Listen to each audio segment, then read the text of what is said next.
Hey everybody! Welcome back to another wild episode. You know I always try to find the humor in things, no matter how crazy they get. But sometimes life throws you a curveball, and you just can't help but shake your head in disbelief. Take Diddy, or Sean Combs as his mama calls him, for example. He got himself locked up in MDC Brooklyn. Now I'm not one to judge, but honey, that's not the Four Seasons. It's a far cry from the luxury he's used to. This place is infamous, and not in a good way. It's got a reputation that sends shivers down your spine. Think more Shawshank Redemption. Less orange is the new black. It's grim and gritty. Word on the street is MDC Brooklyn is crawling with problems. We're talking violence, nasty living conditions, and overcrowding, and not enough staff to handle the chaos. It's a recipe for disaster. You know it's bad when even the judges are raising eyebrows. They're genuinely concerned. Some are even refusing to send people there. That's how dire the situation is. Poor Diddy. He's used to champagne and caviar, not mystery meat and lukewarm tap water. It's a harsh reality check for him. This place has a rap sheet longer than some of the inmates. It's seen more drama than a soap opera. Opened back in the early 90s, it was supposed to be the big house for folks awaiting trial or doing short time. A state-of-the-art facility, they said. They even gave it a fancy name, Metropolitan Detention Center. Sounds like a place you'd want to visit, right? Sounds kind of glamorous, right? Don't let it fool you. Behind those walls, it's a different story. Turns out, those 1,600 beds they bragged about weren't enough to hide the problems. Violence? Check. Drugs? Double check. Overcrowding? Triple check. Lockdowns so frequent you'd think it was a clearance sale? You betcha. It was like living in a pressure cooker. It got so bad that even the guards were getting busted. Corruption ran deep, and it was a mess. Honey, when the people getting paid to keep things in line are acting up, you know it's a full-blown disaster. The place was a ticking time bomb.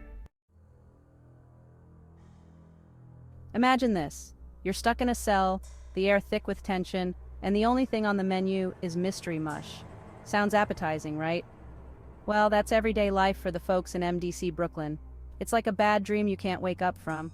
The stories coming out of this place would make your hair stand on end. People dying, getting sick, and not getting the help they need. It's enough to make you want to join a monastery and take a vow of silence. But hey, at least the monastery has better food, right? Section 4. Fighting for fairness. Thankfully, there are some good folks out there trying to shine a light on this mess. Judges, lawyers, the whole legal eagle squad are fed up. They're calling out the dangerous and barbaric conditions and demanding change. They're like the superheroes of the justice system, fighting for those who can't fight for themselves. They're pushing for better conditions, more staff, and basically just a little bit of humanity. It's a tough battle, but somebody's got to do it. Section 5. A system in shambles. Here's the thing. MDC Brooklyn isn't some isolated incident. It's a glaring example of a much larger systemic problem that plagues our entire prison system. It's like a canary in a coal mine, a warning sign that something's seriously wrong with the whole prison system. We're talking overcrowded facilities, understaffed prisons, and inadequate resources, and a whole lot of folks who are stuck in a system that's failing them. These are human beings, not just numbers or statistics. It's not just about Diddy and his fancy lawyers. It's about the countless others who don't have the same resources or visibility.